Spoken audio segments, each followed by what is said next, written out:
Welcome to my channel खूनी रात। आज की इस वीडियो में हम देखेंगे एक सच्ची घटना पर आधारित कहानी शमशान का आखिरी मुसाफिर। यह कहानी एक ऐसे शख्स की है जिसने मौत को बहुत करीब से महसूस किया। विक्रम एक सेल्समैन था जिसे अक्सर देर रात तक सफर करना पड़ता था। एक सर्दी की रात उसकी गाड़ी का टायर एक ऐसे रास्ते पर पंचर हो गया जिसके एक तरफ गहरा जंगल था और दूसरी तरफ शहर का सबसे पुराना शमशान घाट।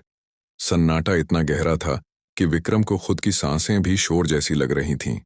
उसने जैक निकाला और टायर बदलने लगा। तभी उसे शमशान की दीवार के पीछे से किसी बच्चे के रोने की आवाज सुनाई दी। पहले तो उसे लगा कि शायद कोई जानवर होगा, लेकिन वो रोना धीरे धीरे एक दर्द भरी चीख में बदल गया। विक्रम ने हिम्मत जुटाई और टॉर्च जलाकर दीवार की तरफ देखा। वहां कोई नहीं था, बस धुआं उठ रहा था, जबकि वहां कोई चिता नहीं जल रही थी। जैसे ही वह वापस अपनी गाड़ी के पास आया, उसने देखा कि गाड़ी के शीशे पर अंदर की तरफ से किसी ने मिट्टी भरे हाथों के निशान बनाए हुए थे। घबराहट में उसके हाथ से चाबी गिर गई।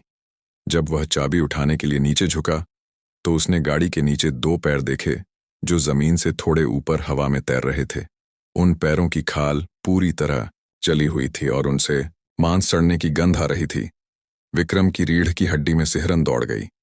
वह बिना चाबी उठाए सड़क पर भागने लगा।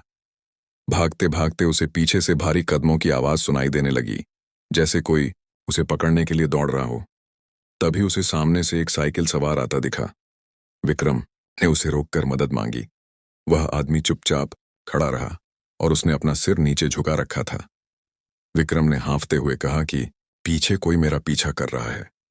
उस आदमी ने धीरे से अपना सिर ऊपर उठाया।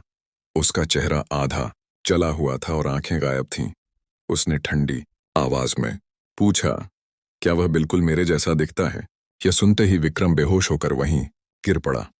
अगले दिन सुबह कुछ राहगीरों ने उसे सड़क किनारे पड़ा पाया। जब वह होश में आया और पुलिस के साथ अपनी गाड़ी के पास पहुंचा तो वहां का नजारा देखकर सबकी रूह कांप गई। गाड़ी के अंदर ड्राइवर सीट पर खून से लिखा था, तुमने मुझे कल रात लिफ्ट नहीं दी, इसलिए मैं तुम्हारे साथ घर चल रहा हूं। विक्रम जब अपने घर पहुंचा और उसने अपना बैग खोला तो उसमें वही जली हुई मिट्टी भरी थी जो उसने शमशान की दीवार के पास देखी थी। उस दिन के बाद से विक्रम ने कभी रात में अकेले सफर नहीं किया, लेकिन वह आज भी कहता है कि उसे अपने कमरे के कोने में अक्सर वही जली हुई गंध महसूस होती है।